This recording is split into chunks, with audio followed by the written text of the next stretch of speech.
Don Crisanto devoró el guiso de venado, sin saber que cada bocado cortaba sus entrañas por dentro. El hacendado creía que su poder lo hacía intocable, pero su error fue subestimar a la mujer que alimentaba su fuego. Lo que nadie imaginaba era que la prueba del crimen no era un veneno, sino un manojo de crines de caballo ocultas en el fondo de su propio estómago. El dolor que está por sentir el patrón no tiene medicina, porque la trampa fue tejida con paciencia en la cocina. Al final de esta noche, el hombre más poderoso de la región caerá de rodillas y perderá hasta el nombre cuando la verdad salga a la luz. Yucatán, a finales del siglo XIX, era un infierno de hombres blancos con trajes de lino y manos manchadas de sangre. El sol de la península no perdona a nadie, pero en la hacienda San Jacinto, el calor parecía tener un dueño personal. Don Crisanto de la Maza caminaba por los corredores de piedra caliza con la arrogancia de quien se sabe dueño de la vida y de la muerte. Sus botas resonaban contra el suelo pulido, un sonido que para los peones significaba una sola cosa: peligro. Pero lo que Crisanto ignoraba mientras se limpiaba el sudor del cuello con un pañuelo de seda era que su imperio estaba construido sobre una fosa común y una mentira que ya no podía sostenerse más.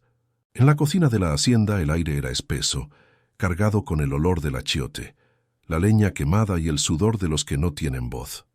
Tarsila, una mujer de 55 años con la piel curtida como el cuero viejo, movía el cucharón de madera dentro de una olla de barro.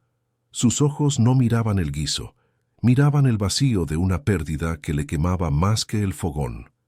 Hacía apenas un mes, don Crisanto le había arrebatado lo único que le quedaba en este mundo, su nieto de 10 años. El niño fue vendido como si fuera una herramienta vieja, entregado a un tratante de esclavos para que se pudriera en las minas del norte, todo para pagar una estúpida deuda de juego que el patrón había contraído en una noche de borrachera en Mérida. Fíjense bien en esto. Hay quienes creen que el poder se mide en hectáreas de henequén, pero la verdadera fuerza está en quien sabe esperar su momento en el silencio de la cocina. Tarsila no lloraba.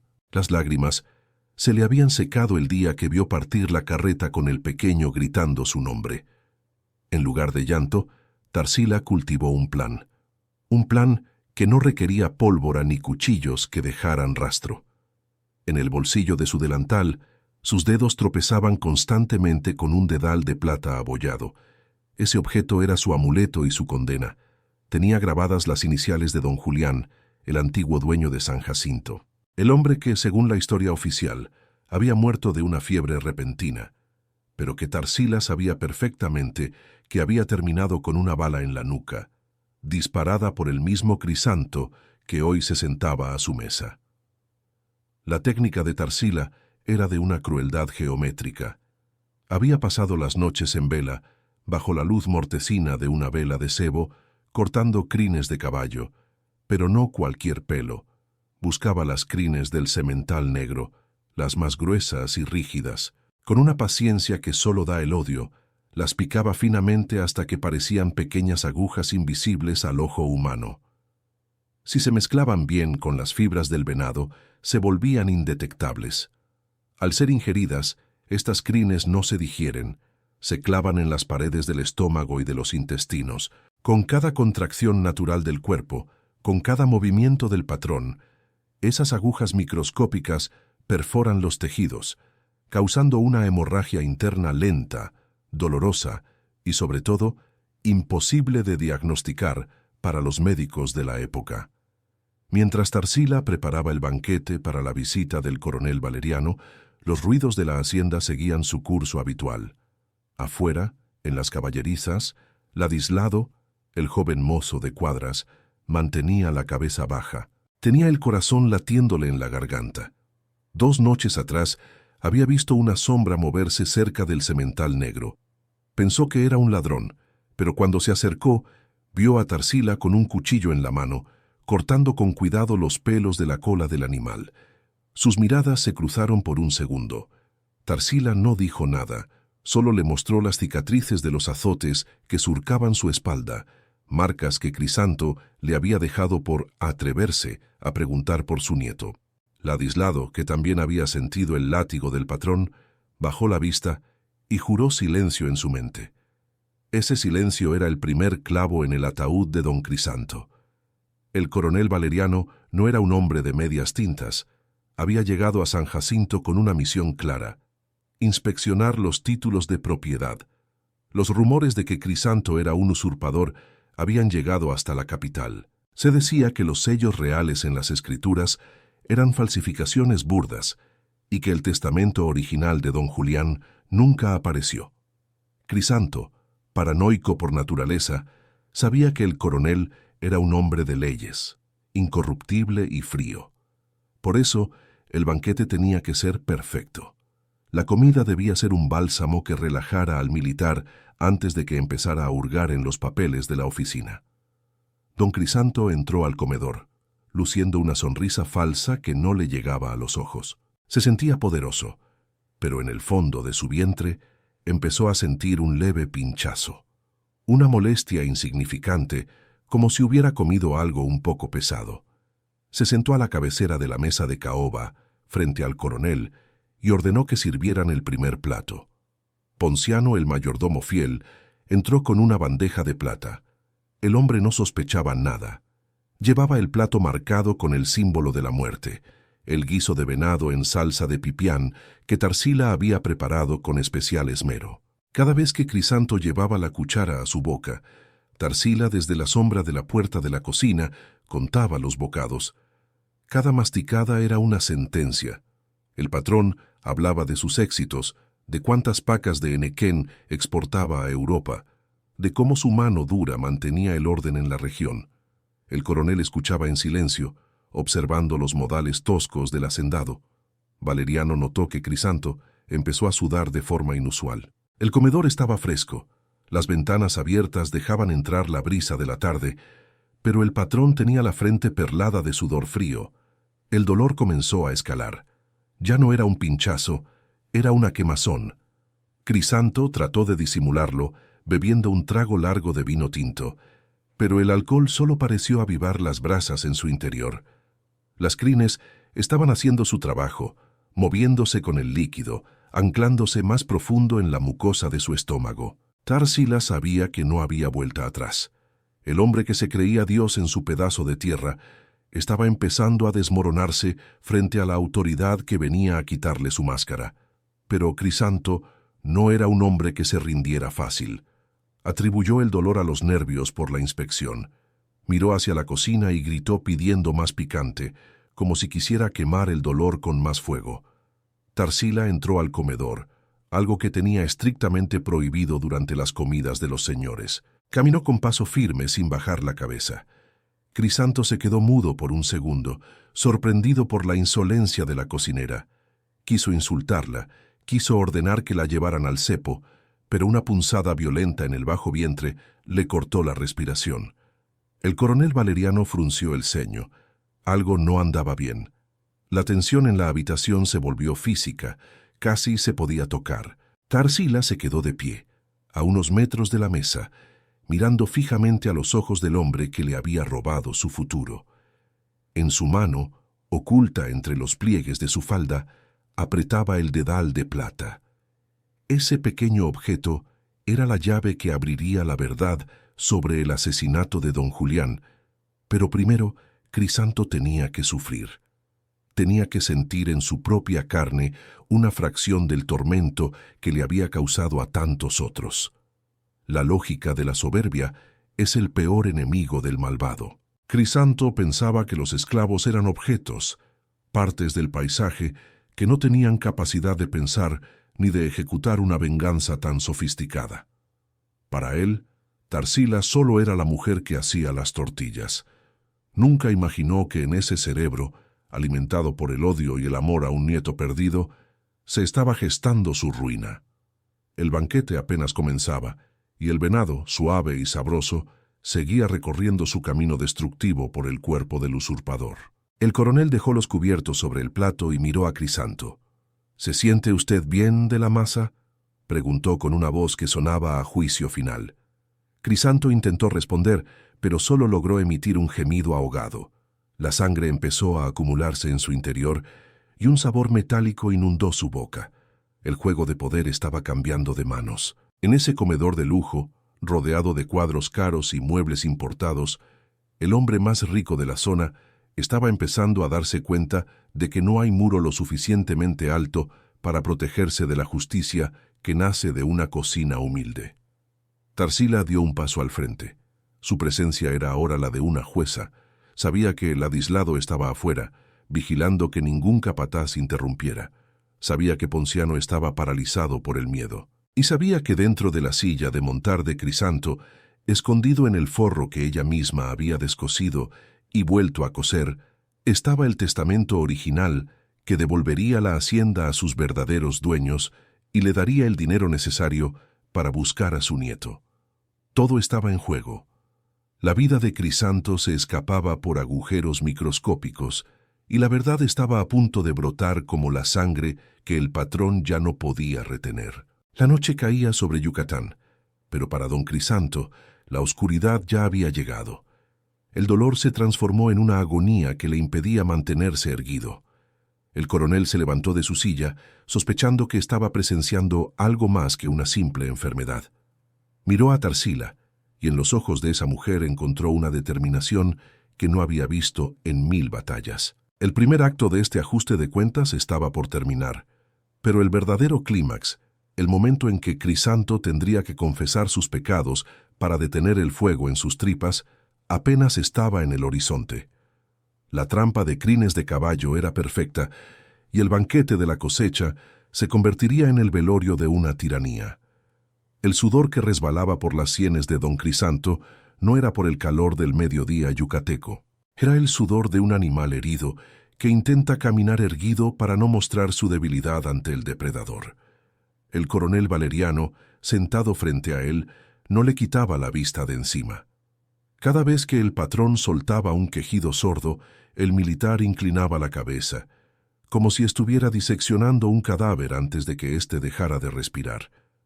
En el salón de la hacienda San Jacinto, el silencio era tan pesado que se podía escuchar el crujido de la madera de los muebles importados. Crisanto sentía que algo vivo, algo con 1000 garras diminutas, se estaba abriendo paso desde su estómago hacia afuera. No sabía que eran las crines de caballo, picadas con el odio de una abuela que perdió a su nieto, las que estaban trabajando en silencio. Repara en esto. El silencio de un sirviente no es obediencia, es la mecha corta de una explosión que nadie ve venir.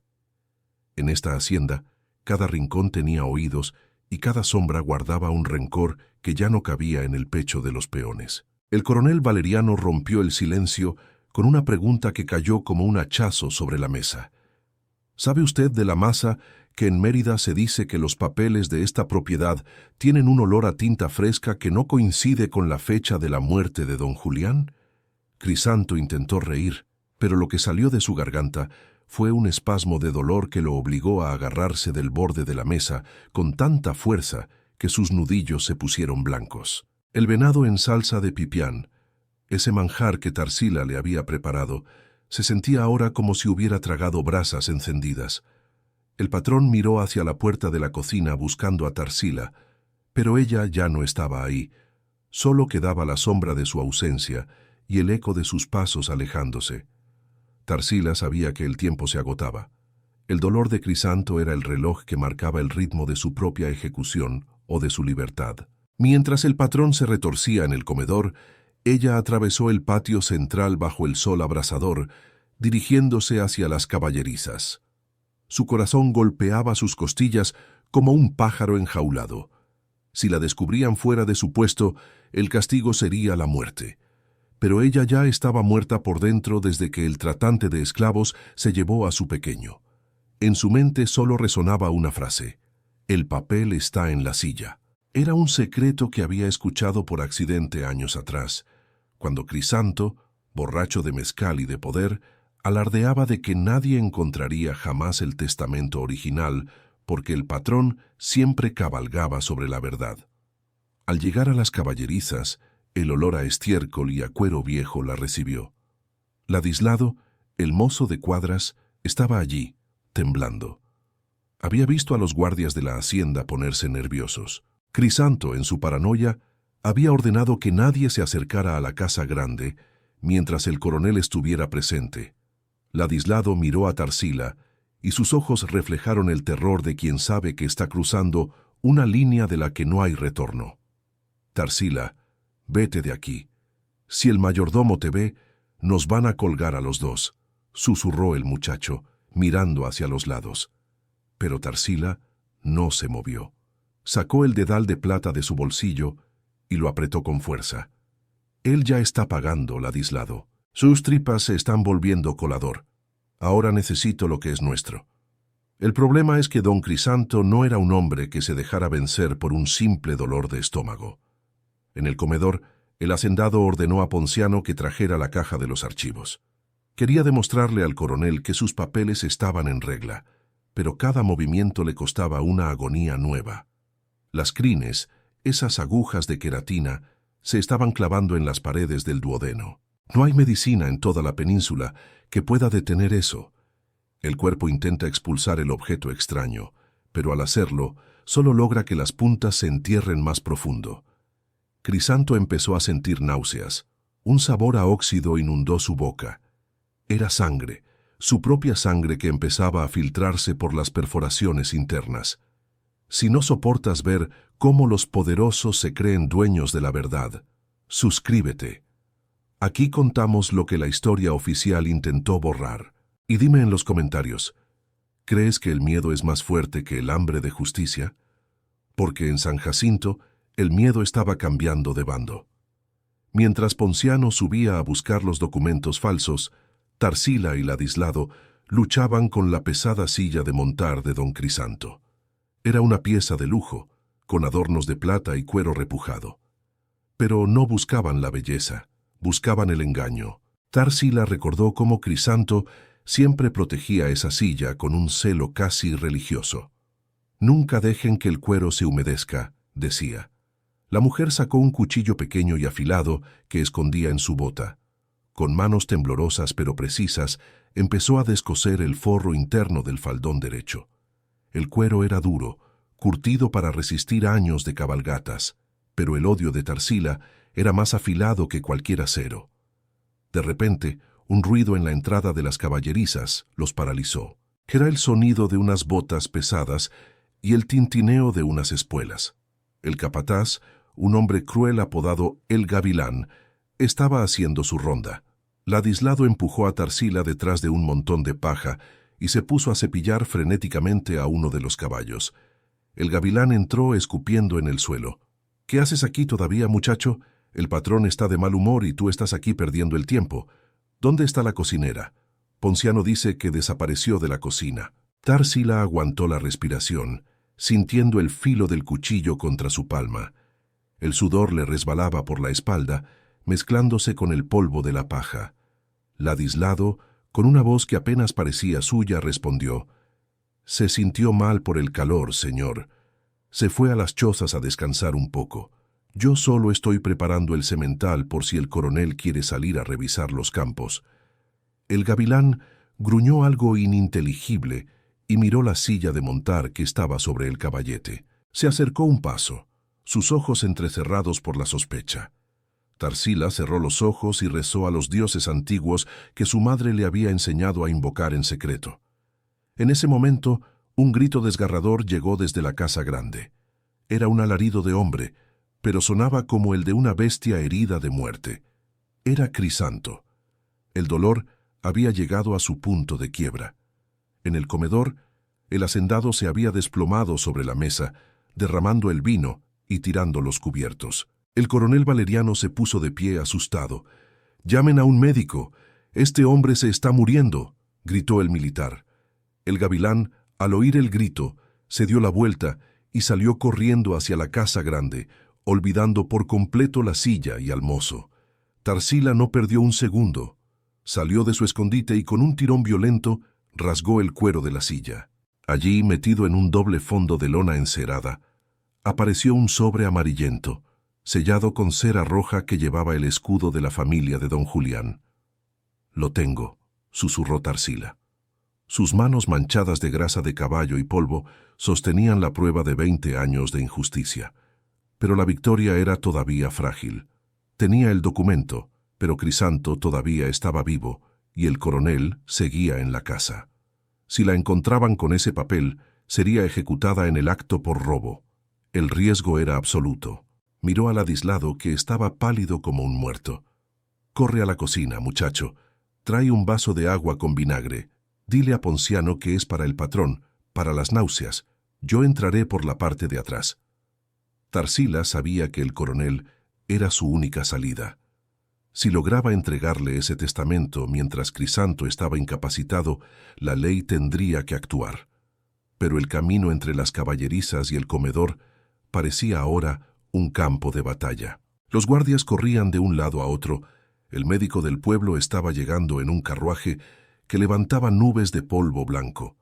Tarsila se pegó a las paredes de piedra, moviéndose con la agilidad de quien ha pasado toda una vida siendo invisible. En su interior sentía una extraña calma. El dolor que ella había infligido a través de la comida era solo un reflejo del dolor que había sufrido su gente por décadas. Al llegar a la parte trasera de la casa grande, vio al coronel Valeriano saliendo al pasillo para hablar con el médico. Era el momento. Tarsila se acomodó el delantal, ocultando el sobre amarillento contra su vientre. Sus manos todavía olían a venado y a venganza. Vio cómo el médico entraba a la habitación de Crisanto, quien ahora gritaba que alguien le había metido vidrios en la comida. El patrón estaba convencido de que lo habían envenenado, pero el médico, al revisarlo, no encontraba rastro de arsénico ni de ninguna toxina conocida. Solo veía a un hombre cuyos órganos internos parecían estar fallando sin explicación lógica. El coronel se quedó solo en el pasillo por un instante, mirando hacia los campos de Enequén con una expresión de duda. Tarsila se acercó. No pidió permiso. No bajó la mirada. El coronel se sorprendió al ver a la cocinera frente a él con una presencia que no correspondía a su rango. «Señor coronel», dijo ella, con una voz firme que cortó el aire. «El patrón no está enfermo de fiebre, está enfermo de verdad, y aquí está la prueba de por qué San Jacinto nunca le perteneció». Le extendió el sobre manchado. Valeriano, intrigado por la audacia de la mujer, tomó el documento. En ese preciso momento, desde la habitación, Crisanto soltó un alarido final y se escuchó el sonido de algo rompiéndose. Lo que Valeriano no sabía era que, dentro de ese sobre, no solo estaba el testamento. Había una carta escrita por don Julián días antes de morir, donde describía cómo Crisanto lo estaba presionando para firmar la cesión de tierras. Era una confesión desde la tumba, pero el giro más peligroso estaba por venir. Crisanto, en medio de su agonía, había ordenado al gavilán que quemara la silla de montar. Si el capataz llegaba a las caballerizas y veía el cuero rasgado, sabría que el secreto había sido descubierto, y Tarsila no tendría escapatoria. El tiempo se estaba acabando para todos en San Jacinto, y mientras el coronel empezaba a romper el sello de cera roja, un trueno lejano anunció la llegada de la lluvia, esa que en Yucatán limpia la sangre, pero no borra los pecados. La historia de Tarsila estaba a punto de dar un vuelco que nadie en la hacienda, ni siquiera el mismo Crisanto en su lecho de dolor, podría haber imaginado. Porque la justicia, cuando llega, no siempre usa la balanza. A veces usa un dedal de plata y un puñado de crines de caballo para perforar la mentira desde adentro. Don Crisanto se hundía en las sábanas de lino como si el colchón fuera una ciénaga de lodo. Cada vez que intentaba tomar aire, el dolor en su vientre le recordaba que algo estaba terriblemente mal. No era el fuego del veneno, ese que quema la garganta y te hace vomitar bilis verde. Esto era diferente. Era una sensación de desgarro, como si cientos de agujas estuvieran cosiendo su estómago por dentro, pero sin hilo. El hacendado, el hombre que una vez ordenó el azote de 50 hombres sin parpadear, ahora lloriqueaba como un niño asustado. El médico del pueblo, un hombre de manos temblorosas llamado doctor Estrada, le abría la camisa y le presionaba el abdomen, solo para que Crisanto soltara un grito que se escuchaba hasta en las galeras de los peones. Repara en este detalle. El cuerpo humano es una máquina perfecta, pero cuando decides jugar a ser Dios, la naturaleza encuentra formas muy creativas de recordarte que solo eres carne y hueso. Crisanto estaba descubriendo que su dinero no podía comprar el silencio de sus propios órganos. El coronel Valeriano, ajeno por un momento al drama que ocurría en la alcoba, permanecía en el pasillo con el sobre amarillento en sus manos. La luz de las lámparas de aceite hacía que las sombras de sus dedos parecieran garras sobre el papel. Tarsila lo observaba desde la oscuridad del corredor con la respiración contenida. Sabía que ese papel era una granada de mano. Si el coronel lo abría y decidía ignorarlo, ella estaría muerta antes del amanecer. Pero si el militar tenía un gramo de la integridad que tanto pregonaba, el imperio de los de la masa se derrumbaría como una casa de naipes en medio de un huracán. Mientras tanto, en las caballerizas, la situación se ponía color de hormiga. El gavilán, el capataz de confianza de Crisanto, había regresado después de ver el estado del patrón. Entró a los establos buscando algo, cualquier cosa que le diera una pista de lo que estaba pasando.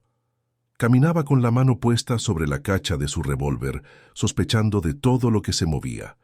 Ladislao, escondido entre las sombras de un pesebre, lo veía acercarse peligrosamente a la silla de montar.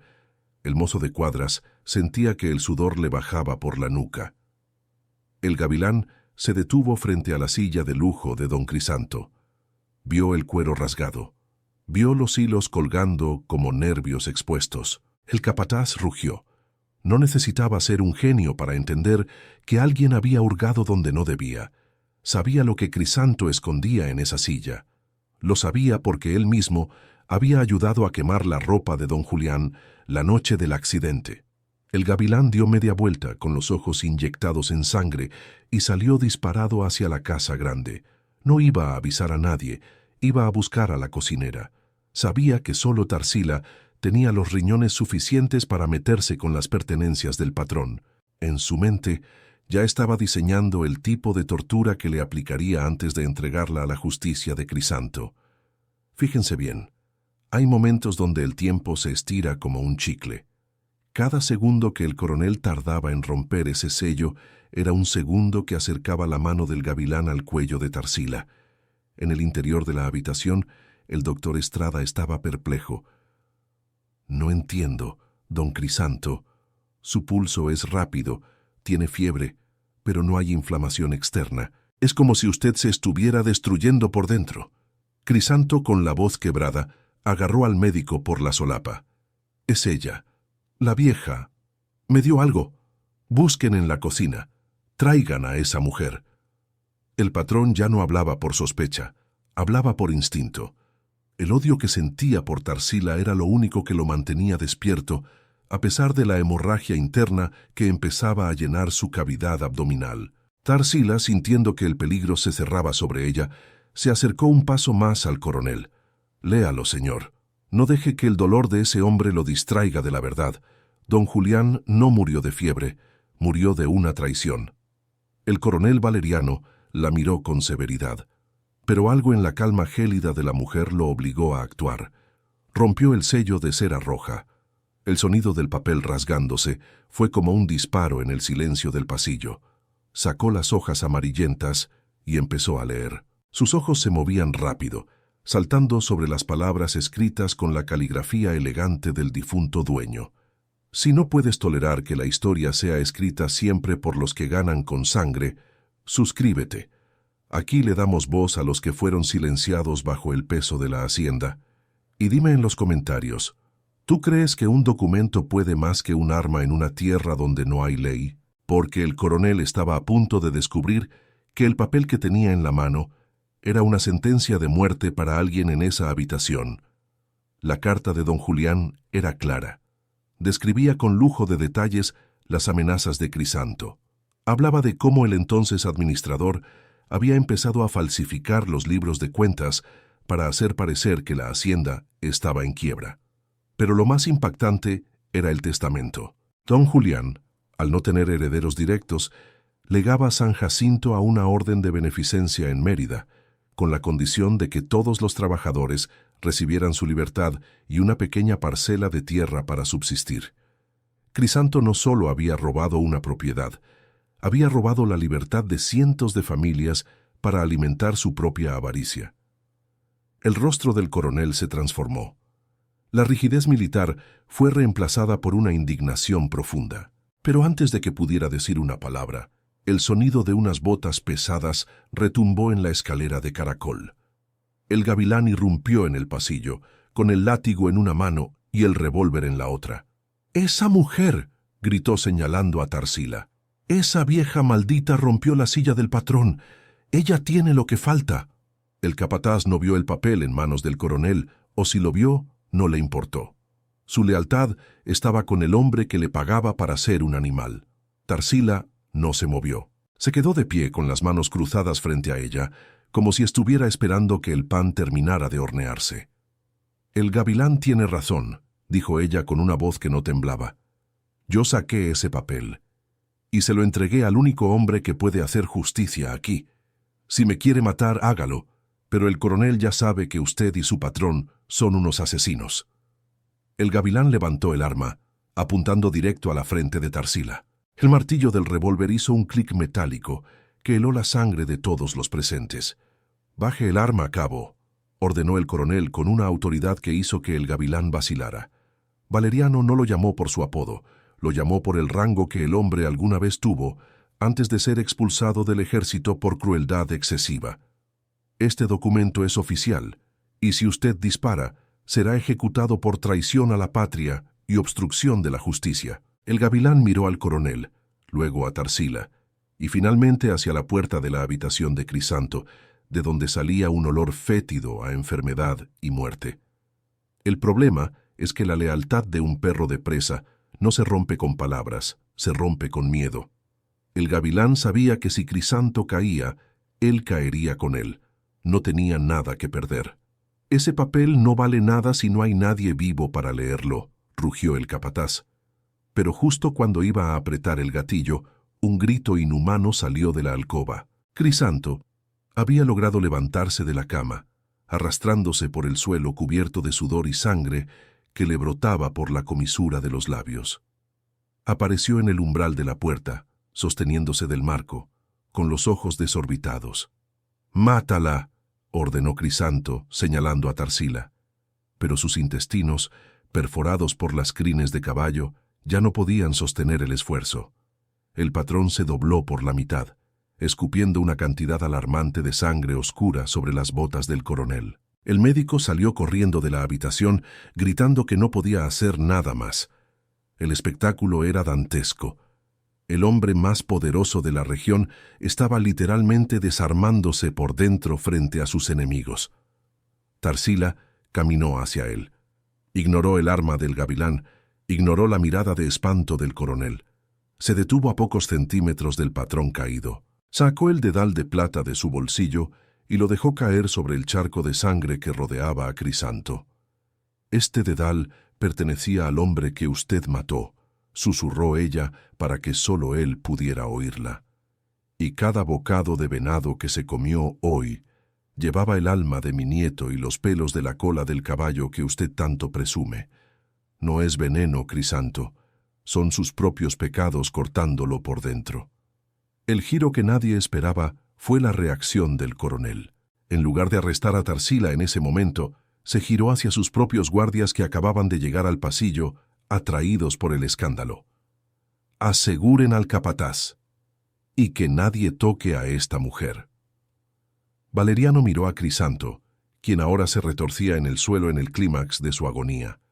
El militar sabía que el hombre no sobreviviría a la noche, pero necesitaba una confesión. «¿Dónde está el niño de la maza? ¿A quién se lo vendió? Si lo dice ahora, tal vez el médico pueda intentar algo para aliviar su dolor». Era una mentira piadosa, o quizás una táctica de interrogatorio cruel. Crisanto, enfrentado a la inminencia de la muerte y al dolor insoportable que las crines le provocaban con cada respiración, empezó a balbucear nombres.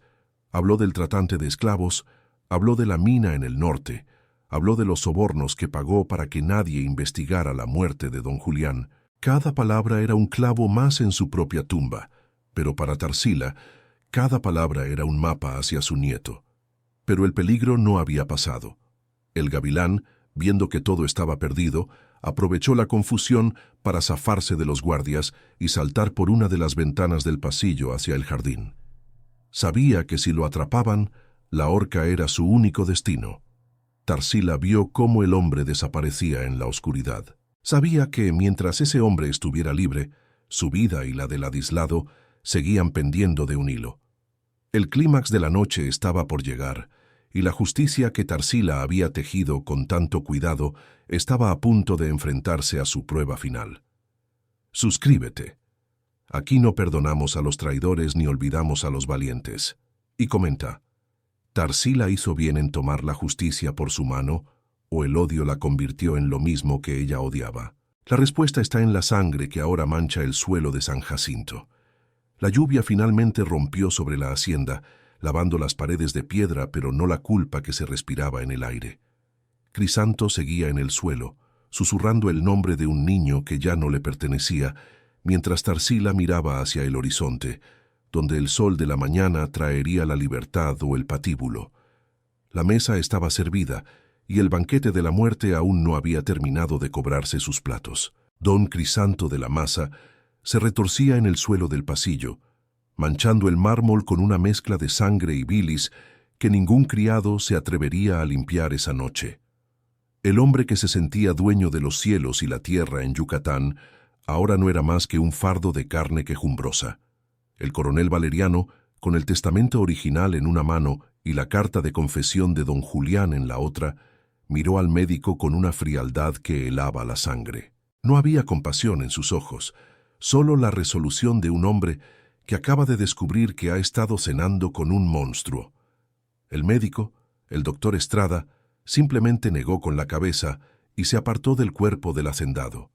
No había cirugía que pudiera extraer miles de fragmentos de crin de caballo incrustados en las paredes de los intestinos. El daño era total, interno y silencioso. Repara en esto. El mal siempre deja un rastro, aunque ese rastro sea tan fino como un cabello y esté escondido donde nadie se atreve a mirar. La justicia en la hacienda San Jacinto no llegó con un mazo, sino con el crujir de un papel viejo. El coronel ordenó a sus soldados que rodearan la propiedad. Los guardias personales de Crisanto, viendo que el patrón ya no era más que un guiñapo humano y que el ejército federal tenía las pruebas del asesinato de don Julián, bajaron los fusiles. No había lealtad que aguantara el olor a muerte y traición que emanaba de la alcoba principal. Tarsila, inmóvil como una estatua de obsidiana, observaba la caída del imperio que la había esclavizado. Su rostro no mostraba alegría, sino una paz amarga, la de quien ha cumplido una tarea sucia pero necesaria. El gavilán, el capataz que había saltado por la ventana, no llegó muy lejos. Ladislao, el mozo de cuadras, lo estaba esperando en la oscuridad del jardín. El muchacho, que había aguantado años de humillaciones, no usó un arma de fuego. Usó el mismo lazo que usaba para domar a los potros. Cuando el capataz intentó montar uno de los caballos para escapar, el lazo le rodeó el cuello y lo tiró al barro. Para cuando los soldados del coronel llegaron al lugar, el gavilán estaba amarrado de pies y manos, chillando como el cobarde que siempre fue cuando no tenía un látigo en la mano. La red se estaba cerrando, y no quedaba ningún agujero por donde escapar. Don Crisanto, en un último arranque de conciencia provocado por la agonía, intentó agarrar el vestido de Tarsila. Sus dedos, antes adornados con anillos de oro robado, estaban ahora sucios y temblorosos. Tú me hiciste esto», alcanzó a balbucear, mientras un hilo de sangre le corría por la barbilla. Tarsila se agachó, quedando a la altura de su oído. El silencio en el pasillo era sepulcral.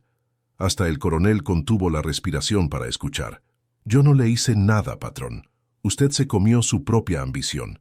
Se comió el dolor de mi nieto y la sangre de don Julián.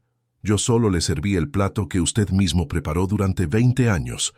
El coronel Valeriano no perdió el tiempo. Mientras Crisanto perdía el conocimiento, el militar empezó a dar órdenes.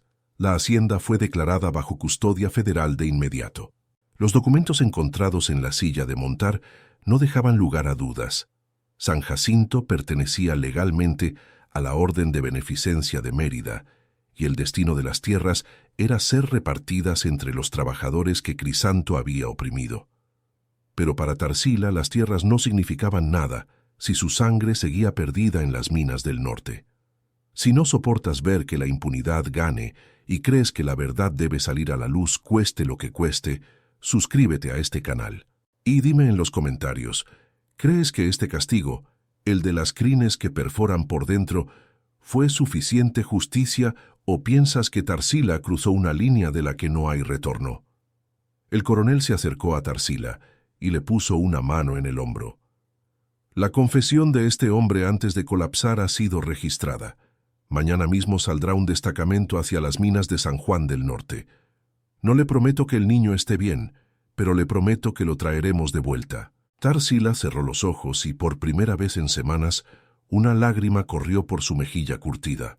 El peso que cargaba en el pecho, ese nudo de odio que la había mantenido en pie, empezó a aflojarse. La venganza estaba completa, pero la restauración de su vida apenas comenzaba. Don Crisanto de la Maza no murió esa noche. El destino, o quizás el mismo odio de Tarsila, quiso que sobreviviera lo suficiente para ser trasladado a una prisión en Mérida. Pasó sus últimos meses de vida en una celda húmeda, sin poder ingerir alimentos sólidos, sintiendo cada segundo cómo las crines de caballo seguían su camino destructivo por su interior. Los médicos de la prisión, acostumbrados a tratar con delincuentes comunes, nunca entendieron por qué el hombre gritaba que sentía agujas en el vientre cada vez que intentaba beber agua. Murió solo, sin nombre y sin tierras, siendo enterrado en una fosa común, la misma suerte que él le había dado a don Julián años atrás.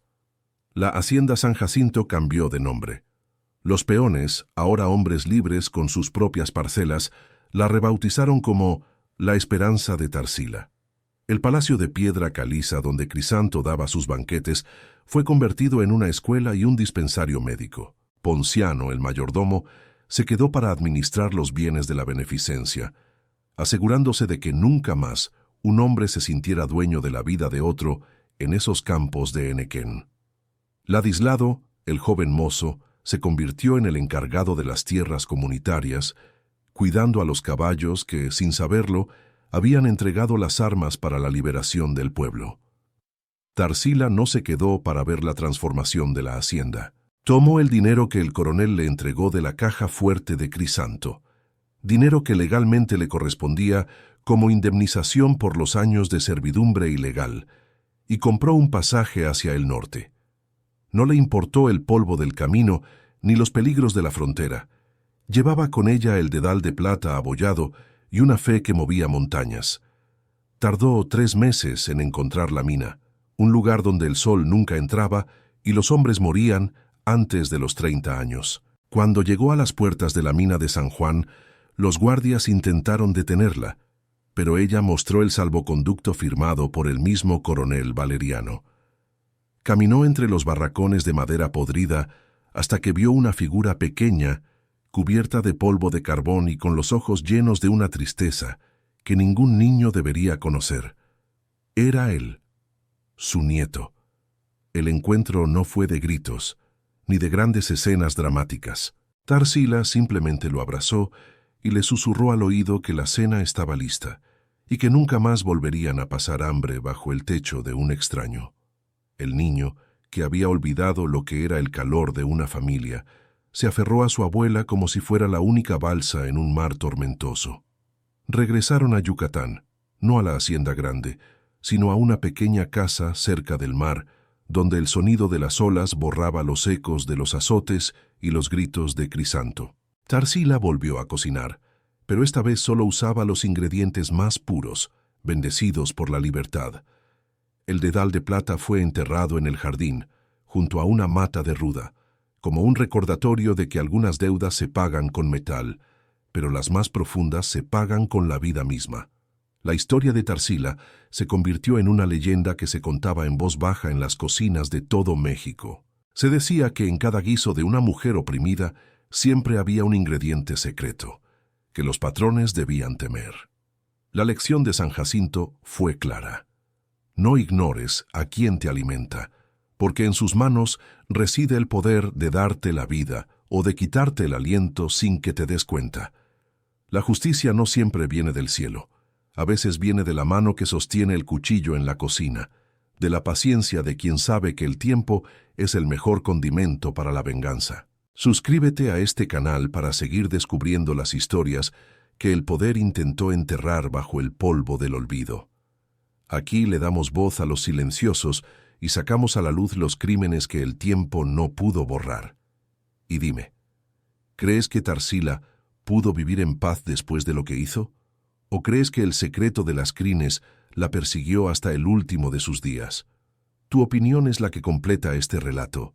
Hoy, las ruinas de lo que fue la casa grande de San Jacinto están cubiertas por la maleza. El sol sigue castigando la piedra caliza, pero el aire ya no huele a miedo. Dicen que en las noches de viento todavía se escucha el tintineo de un dedal de plata golpeando un plato de porcelana, un aviso eterno para aquellos que se creen intocables, porque la mentira tiene patas cortas, pero la justicia, cuando se teje con crines de caballo, es un hilo que no se rompe jamás. No existe el crimen perfecto cuando se ignora a quien lo ve todo desde la sombra de un fogón.